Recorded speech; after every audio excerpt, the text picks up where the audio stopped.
البدع والأهواء، أهل البدع العقائدية وأهل البدع السياسية. نقول بيننا وبينكم السلف، بيننا وبينكم الكتب، كان فيقول البدع بيننا وبينكم.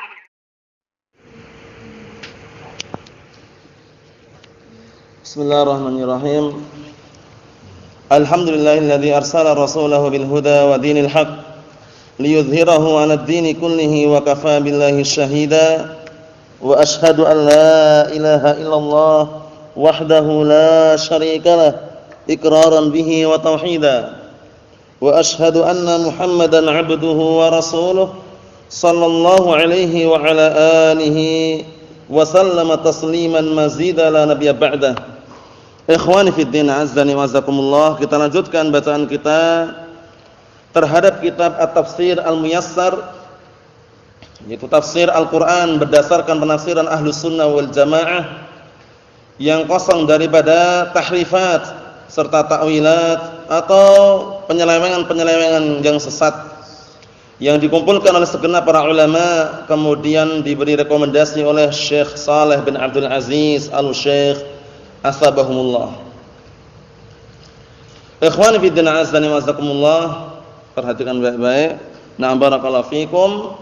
Terakhir kita ambil kemarin adalah masih seputar kisahnya Nabi Zakaria alaihissalam, yang mana Nabi Zakaria alaihissalam beliau adalah nabi yang mulia dalam keadaan ketika mencapai usia yang tua, istri dalam keadaan aqim yaitu mandul, namun dengan seizin Allah Subhanahu wa taala senantiasa beliau berdoa, akhirnya dikabulkan. Lahirlah seorang anak dan anak tersebut diberkahi menjadi seorang nabi, yaitu Nabi Yahya alaihissalam. Naam. Oleh karena itu Allah taala menyatakan, ya Zakaria, inna nubasyshiruka bi ghulamin ismuhu Yahya. Wahai Zakaria, sesungguhnya aku memberikan kabar gembira kepadamu dengan seorang anak yang namanya adalah Yahya. Ini menunjukkan kekuasaan Allah Subhanahu wa taala. Terkadang seorang diberikan keturunan jauh setelah dia menikah, terkadang dalam jangka jarak yang dekat, terkadang ada yang memang ditakdirkan tidak punya anak, namun Nabi Zakaria alaihissalam seraya berdoa kepada Allah Subhanahu wa taala dan merasa heran serta barakallahu fikum kaget ketika mendapat kabar gembira dari seorang malaikat. Paham ya? Mendapat kabar gembira bahwasanya akan diberikan sebuah anak laki-laki yang namanya Yahya. Karena posisinya Nabi Zakaria alaihissalam tua. Kemudian istrinya pun aqim itu mandul. Prediksi biasanya kalau manusia yang prediksikan, memperkirakan kalau mandul biasanya tidak punya anak. Tapi ini bisa dengan takdir Allah Subhanahu wa taala. Dan bukan sembarang anak yang diberikan oleh Allah Subhanahu wa taala kepada Nabi Zakaria adalah seorang nabi. Seorang nabi yang mulia. Kita lihat barakallahu fikum berikutnya kisah yang selanjutnya, yaitu firman Allah Subhanahu wa taala ayat yang ke-41 dari surat Ali Imran juz yang ketiga. Perhatikan baik-baik. Qala Allah Ta'ala berfirman, qala rabbi ja'alni ayah, qala ayatuka alla tukalliman nasa thalathata ayyamin illa ramza wadhkur rabbaka katsiran wasabbih bil 'ashyi wal ibkar. Artinya, kemudian Nabi Zakaria alaihissalam berdoa mengatakan, wahai Rabbku, jadikanlah untukku sebuah tanda. Karena barakallahu fikum, posisi seperti itu mungkin orang kaget juga. Nabi Zakaria sudah tua, kemudian istrinya pun barakallahu fikum mandul, tapi kok punya anak gitu loh. Nabi Zakaria minta kepada Allah taala agar dikasih tanda yang nanti sebagai dalil yang menunjukkan bahwasanya itu benar-benar anakku gitu loh. Barakallahu fikum. Kita lihat. Qala ayatuka alla tukalliman nas salasata ayyamin illa ramza. Tandanya yang aku berikan kepadamu adalah agar engkau tidak berbicara kepada manusia selama 3 hari kecuali hanya dengan isyarat saja. Kecuali hanya dengan isyarat saja. Wadhkur rabbaka katsira wasabbih bil 'ashyi wal ibkar. Kemudian banyaklah berzikir kepada Rabbmu dengan zikir yang banyak dan berdoalah pagi dan petang. Ini termasuk dalil bahwasanya kita semuanya hendaknya banyak-banyak berzikir kepada Allah Subhanahu wa taala pagi dan petang, atau zikir-zikir yang lainnya yang mungkin mudah untuk kita hafal, karena zikir itu bukan sumber kerugian namun sumber apa? Keberuntungan, sebagaimana firman Allah Subhanahu wa taala, "Wadhkurullaha katsiran la'allakum tuflihun." Berzikirlah kalian sebanyak-banyaknya kepada Allah Subhanahu wa taala, semoga kalian termasuk orang-orang yang beruntung. Nah, barakallahu fikum. Kemudian barakallahu fikum hafizakumullah, zikir termasuk salah satu sifat-sifat orang-orang yang beriman, karena zikir itu bisa menenangkan hati. Orang kalau banyak berzikir, zikir pagi dan petang, sebelum tidur, atau intinya zikir-zikir yang ada yang telah datang dalam as-sunnah atau yang semisalnya antum baca, itu bikin hati itu tenang. Tapi kalau orang enggak pernah zikir sama sekali, nah hati itu keras. Kalau sudah keras hatinya, la ya'rifu ma'rufan wa la yunkiru munkaron, enggak mengenal mana yang ma'ruf, tidak mengingkari mana yang munkar. Oleh karena itu Allah Taala menjadikan dalam Al-Qur'anul Karim ciri-ciri kriteria orang yang beriman adalah banyak berzikir. Alladzina amanu wa tatma'innu qulubuhum bidzikrillah. Ala bidzikrillah tatma'innul qulub. Orang-orang yang beriman, mereka adalah orang-orang yang hatinya tenang dengan berzikir kepada Allah Taala, bukan dengan banyaknya harta. Harta banyak itu kalau orang tidak beriman, semakin banyak harta bingung dia. Kemana arahnya harta ini, mau dimanakan? Hartanya tumpah-tumpah, paham ya? Hartanya sampai mengalir istilahnya gitu ya. Tapi bingung karena enggak punya keimanan tadi. Coba bayangkan ini. Ala dzikrillahi, ala bidzikrillahi tatmainnul qulub. Ketahuilah hanya dengan berzikir kepada Allah Taala hati itu tenang. Jadi ini dalil yang menunjukkan bahwasanya kekayaan yang melimpah, harta yang sangat banyak bukan sumber ketenangan. Paham ya? Sumber ketenangan adalah banyak mengingat Allah Subhanahu wa taala. Banyak berzikir kepada Allah Subhanahu wa taala. Zikir pagi sudah ada dalilnya. Zikir petang juga ada dalilnya. Sebelum tidur berzikir, ada doanya dibaca juga. Kan gitu. Nah, barakallahu fikum. Kalau enggak hafal semuanya, paling minim menghafal apa? Bismika Allahumma amutu wa ahya, diiringi dengan ayat kursi. Sudah aman. Karena ayat kursi satu ayat tapi ternyata apa? Benteng. Ternyata penangkal setan. Jadi biar enggak diganggu setan. Nah, barakallahu fikum, mulai dari malam sampai pagi harinya baca ayat kursi. Sudah hafal ayat kursi belum? Dihafal nanti kalau mampu. Paham ya? Ayat kursi satu ayat saja, enggak panjang, enggak terlalu pendek juga. Paham ya? Tapi sebagai penangkal setan. Penangkal apa? Setan. Jadi penangkal setan bukan komat kamit tok, paham ya? Tapi penangkal setan yang syar'i itu tadi itu. Di antaranya ayat kursi tadi. Oleh karena itu Abu Hurairah radhiyallahu anhu, ketika diganggu setan berkali-kali, akhirnya setan pun mengatakan, "Kamu mau enggak aku tunjukkan suatu bacaan yang kalau seandainya engkau membacanya akan terlindung dari godaan setan yang terkutuk?" Atau semakna itu ya. Akhirnya dikasih tahu ternyata apa? Ayat kursi. Rasulullah benarkan, sadaqaka wa huwa kadzub. Yang disampaikan setan kepadamu itu benar, cuman setan itu tetap mendusta. Tapi kebenaran kan benar. Apa maksudnya ya? Ini sekedar cuplikan mengenai zikir. Jadi zikir itu adalah termasuk salah satu kriteria sifat orang-orang yang beriman. Alladzina amanu wa tatma'innu qulubuhum bidzikrillah. Orang-orang yang beriman yang hati-hati mereka tenang dengan berzikir kepada Allah Subhanahu wa taala, bukan dengan kekayaan, harta yang melimpah, rumah yang megah, rumah yang sangat besar, bukan. Paham ya? Ala bidzikrillah tatmainnul qulub. Ketahuilah hanya dengan berzikir kepada Allah taala hati itu tenang. Perhatikan barakallahu fikum hafizakumullah. Jadi sumber ketenangan hati adalah berzikir kepada Allah Subhanahu wa taala. Zikir itu banyak sekali macam-macamnya. Terutama ketika habis sholat 5 waktu, jangan lupa, jangan langsung segera kemana-mana. Kalau ada waktu dan juga tidak ada udzur syar'i, baca zikir. Paham ya? Jangan barakallahu fikum bermudah-mudahan cepat main-main dan semisalnya, jangan. Zikir jangan dilupakan.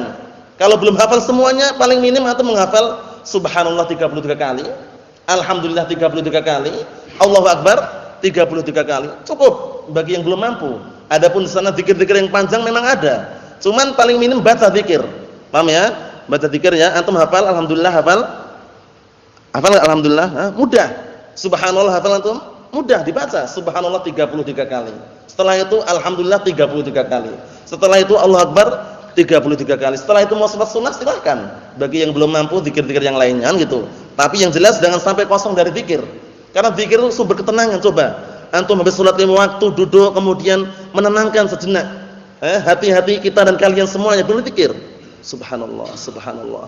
Jangan zikir seperti orang bas-basah. Bas-basah zikirnya orang awam yang jauh dari ilmu.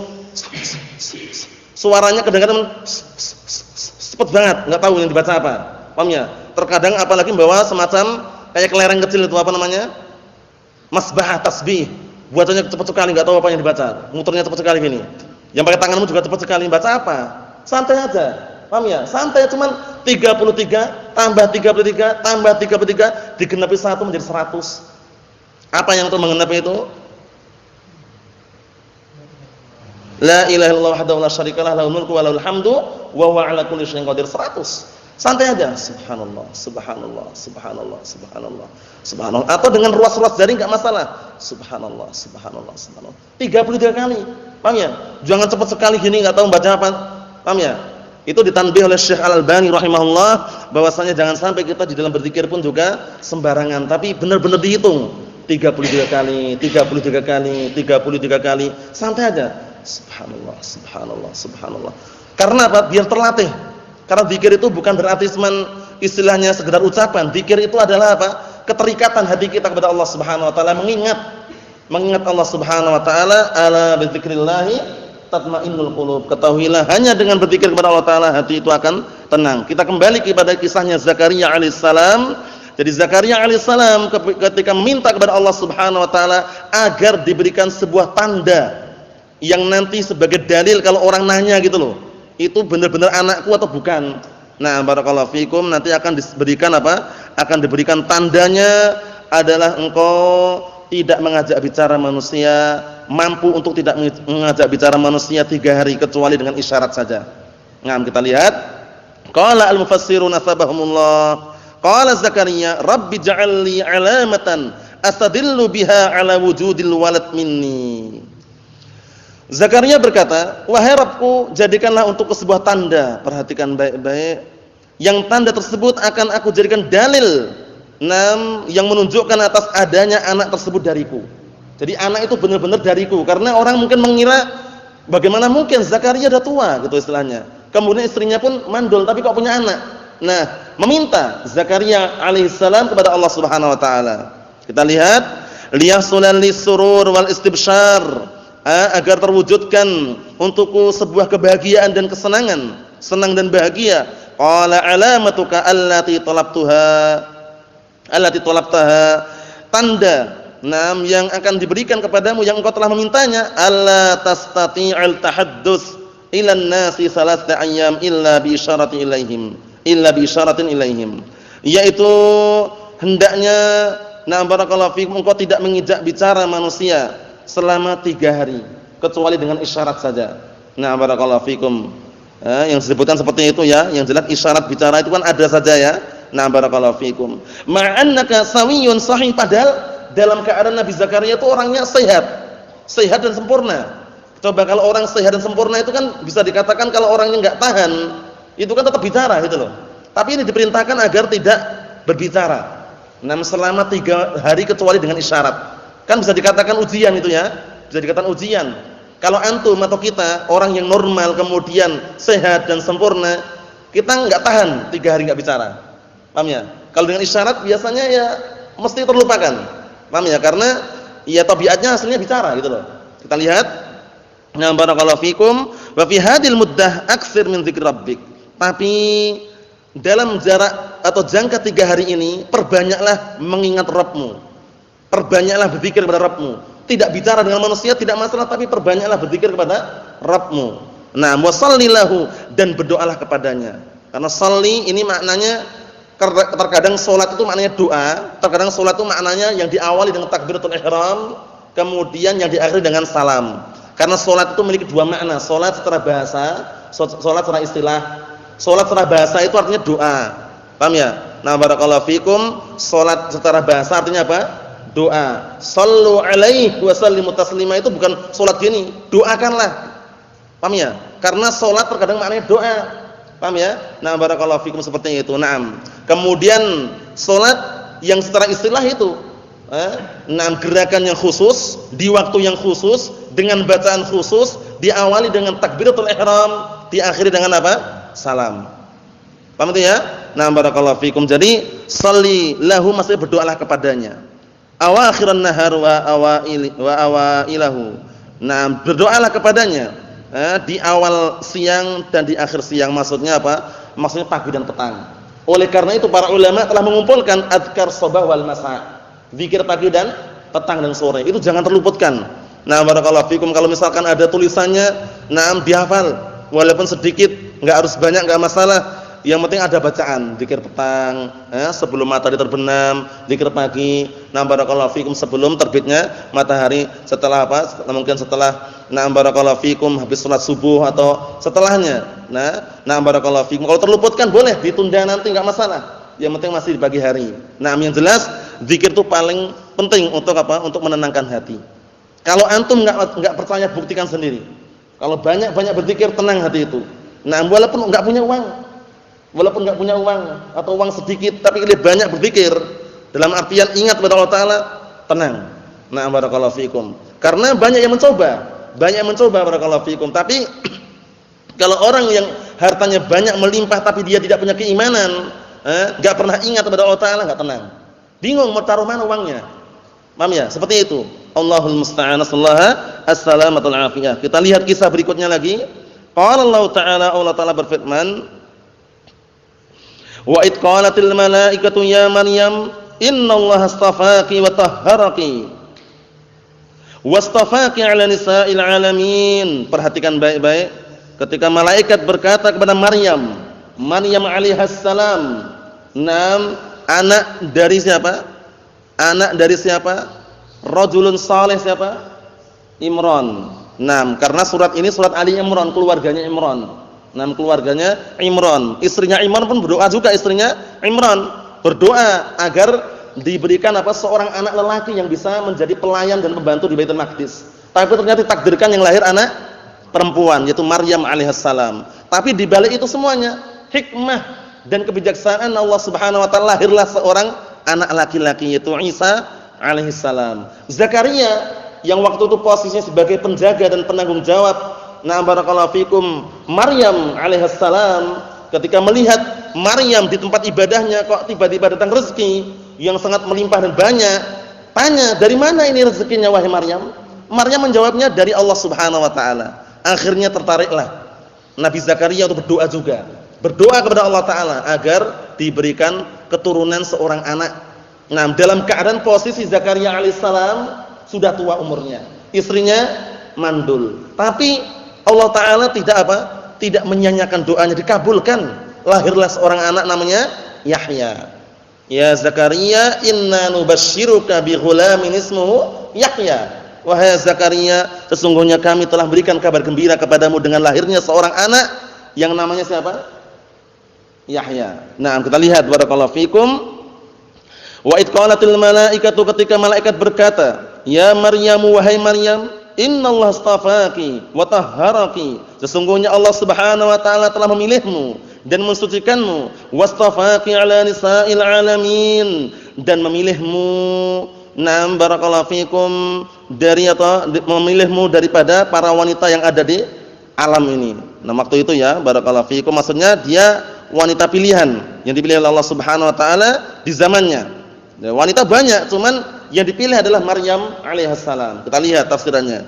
Qala al-mufassirun asbahumullah, wadkur ayyuhar rasulu, ingatlah wahai rasul, hina qalatil malaikatu, ketika malaikat berkata, perhatikan baik-baik, ketika malaikat berkata, ya Maryamu, innallaha ikhtaraki li ta'atihi wa tahharaki minal akhlaqir radhilah.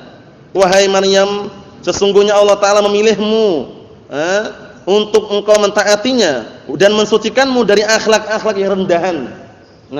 Jadi memang Allah Subhanahu wa taala sucikan dari akhlak-akhlak yang rendahan dan hina. Waqtaraki 'ala nisa'il 'alamin fi zamanika, dan Allah Ta'ala telah memilihmu sebagai wanita pilihan. Barakallahu fikum, di alam semesta di zamannya waktu itu. Paham ya? Jadi memang waktu itu tidak ada duanya istilahnya gitu ya, pilihan. Barakallahu fikum. Kemudian berikutnya barakallahu fikum hafizakumullah. Qala Allah Ta'ala ayat yang ke-43 itu, perhatikan baik-baik. Ya Maryam qunuti li rabbiki wasjudi warka'i ma'ar raki'in. Wahai Maryam uqnuti. Wahai Maryam, jadilah engkau termasuk orang yang taat. Taatlah engkau kepada Rabbmu dan sujudlah serta rukuklah bersama orang-orang yang rukuk. Perintah. Nah, perintah kepada Maryam alaihissalam, kita lihat. Ya Maryam, dawami ala ta'ati li rabbik. Dawami atau dawimi? Naam. Ya Maryamu dawimi ala ta'ati li rabbik. Wahai Maryam, terus-meneruslah engkau untuk mentaati Rabbmu. Wa qumi fi khusyu'in wa tawadhu'in, dan tegakkanlah. Naam, tegakkanlah atau berdirilah dengan khusyuk dan tawadhu'. Berdiri untuk melakukan ibadah. Wasjudi warka'i ma'ar raki'in. Sujudlah dan rukuklah bersama orang-orang yang rukuk. Na'am barakallahu fikum. Syukran lillah, sebagai bentuk rasa syukur kepada Allah Subhanahu wa taala ala ma aulaki min ni'amih. Naam, terhadap apa yang Allah Taala telah curahkan kepadamu berupa nikmat-nikmatnya. Jadi sebagai bentuk rasa syukurnya, Maryam alaihissalam diperintahkan untuk sujud dan rukuk bersama orang-orang yang rukuk. Na'am barakallahu fikum. Kemudian barakallahu fikum hafizakumullah, kita tutup yang terakhir, perhatikan baik-baik. Qala Allah Ta'ala berfirman, "Dzalika min anba'il ghaibi nuhihi ilaik, wa ma kunta ladaihim id yulquna aqlamahum ayyuhum yakfulu Maryam, wa ma kunta ladaihim id yakhtasimun." Perhatikan baik-baik ikhwani fillah azdani wa zakumullah. Di dalam ayat ini Allah Subhanahu wa taala mengkabarkan kepada Nabi kita Muhammad sallallahu alaihi wa ala alihi wasallam bahwasanya kisah-kisah tersebut adalah kisah-kisah yang ghaib, yang waktu itu engkau tidak hadir. Paham ya? Karena ini kisah tentang apa? Kisah tentang sebelumnya gitu istilahnya. Naam, kita lihat, dzalika min amba'il ghaib, itu semua adalah termasuk kabar-kabar. Naam, mengenai perkara yang ghaib yang sudah berlalu, yang kami wahyukan kepadamu. Wa ma kunta ladaihim, dan waktu itu engkau tidak hadir, tidak ada di sisi mereka. Id yulquna aqlamahum, ketika na'am barakallahu fikum, na'am pena-pena mereka mereka lemparkan untuk apa? Untuk Qur'an. Qur'an itu semacam undian, diundi. Nah, siapa nanti yang berhak untuk menjadi pengasuh atau penanggung jawab atau kafilnya Maryam. Paham ya? Nah, waktu itu kamu tidak hadir itu. Waktu itu engkau tidak hadir wahai Muhammad. Nah, ayyuhum yakfulu Maryam, mana di antara mereka yang berhak untuk menjadi kafilnya Maryam, penanggung jawabnya, nah penjaganya, perawatnya, nah atau pengaturnya Maryam alaihissalam. Wa ma kunta ladaihim id yakhtasimun, dan waktu itu engkau juga tidak ada di hadapan mereka ketika mereka berselisih. Ini kan mengkabarkan, istilahnya Allah Taala mengkabarkan kepada Nabi kita Muhammad sallallahu alaihi wasallam tentang kabar-kabar terdahulu gitu istilahnya. Kita lihat tafsirannya. Dzalika alladzi qasasnahu 'alaik ayyuhar rasul. Itu semuanya yang telah kami kisahkan kepadamu wahai Rasul, min akhbaril ghaib. Perhatikan baik-baik, dari atau merupakan kabar-kabar yang ghaib, allati auhaha Allahu ilaik, yang Allah telah wahyukan kepadamu. Itlam takun ma'ahum hina ikhtalafu fi kafalati Maryam. Kenapa? Karena engkau pada waktu itu tidak bersama mereka ketika mereka berselisih mengenai siapa yang berhak untuk menjadi na'am kafilnya, penanggung jawabnya, atau istilahnya yang na'am barakallahu fikum menjaga Maryam. Ayyuhum ahaqqu biha wa aula. Na'am, siapa di antara mereka yang berhak dan aula lebih pantas untuk menjaga Maryam. Wa waqa'a bainahumul khisam. Terjadilah di antara mereka al-khisam. Al-khisam, permusuhan, perselisihan, pertikaian. Fa ajrau al-qur'ah bi ilqa'i aqlamihim. Akhirnya mereka menempuh jalan qur'ah. Qur'ah itu adalah apa? Qur'ah itu, nah, Qur'an itu semacam undi, semacam apa? Diundi. Paham ya? Nah, barakallahu fikum, diundi. Mana nanti di antara mereka yang mendapatkannya atau yang menang. Nah, barakallahu fikum. Ini termasuk dalil bahwasanya apabila tazaham sebuah perkara terkadang bertumpukan dan tidak bisa dijamak antara semua perkara tersebut, maka boleh menempuh jalan Qur'an. Disebutkan dalam Qaidah Fiqhiyah lil Imam As-Sa'di rahmatullah alaih. Jadi, nah barakallahu fikum, Qur'an itu termasuk perkara yang diperbolehkan selama tidak ada perjudian di dalamnya. Paham ya? Nah barakallahu fikum, misalkan semuanya ribut siapa ini nanti yang akan apa? Barakallahu fikum akan mulai duluan misalkan. Mulai duluan membersihkan masjid atau membersihkan ini semuanya ribut, semuanya padahal semuanya ana ribut. Ya udah di Qur'ah. Nah, Qur'ah itu istilahnya apa tadi semacam diundi. Imma dengan kertas atau dengan barakallahu fikum pena, penanya misalkan atas dan bawah, yang bawah lancip misalkan ya. Ini pena itu kalau tak lemparkan ke atas, kamu milih mana? Nancap atau enggak? Yang enggak siapa saja. Yang nancap siapanya dilihat lagi. Paham ya? Atau tulisan semuanya tulisin, kemudian ada yang istilahnya apa? Sebagai penentu dalam tulisan tersebut. Qur'ah. Paham ya? Nanti bagian siapa yang kena, siapa yang menang. Tapi tidak ada perjudian di dalamnya ya. Karena Qur'ah barakallahu fikum yang ada perjudian, semacam undian yang ada perjudian itu hukumnya haram, masuk dalam kategori perjudian. Tapi kalau cuma Qur'ah untuk apa? Untuk menyelesaikan perkara yang dipertikaikan atau yang diperselisihkan agar salah satu nanti yang barakallahu fikum menjadi yang berhak atau yang semisalnya diperbolehkan dalam ilmu fikih. Namanya Qur'ah namanya. Barakallahu fikum bisa dilihat dalam kitab Al-Qawaidul Fiqhiyah lil Imam Sa'di rahimatullah alaih di akhir-akhir kitab beliau. Kita lihat di sini. Fa ajrahu al-Qur'ah bi ilqa'i aqlamihim. Kemudian mereka menempuh jalan Qur'ah dengan apa? Dengan meletakkan atau melemparkan pena-pena mereka. Fa asabat Zakaria alaihissalam, ternyata Zakaria yang menang. Zakaria alaihissalam yang menang, fa faza bi kafalatiha. Akhirnya Nabi Zakaria alaihissalam menang dan menjadilah dia yang menjaga dan juga penanggung jawab Maryam alaihissalam. Nasallallahu azza wa jalla bimanihi wa karamih an yujannibana 'anil fitan ma dhahara minha wa ma batan, insyaallah taala yang berikutnya yaitu ayat yang ke-45 kita tunda pada pertemuan yang akan datang. Subhanakallahumma bihamdik asyhadu an la ilaha illa anta astaghfiruka wa atubu ilaik walhamdulillahirabbil alamin.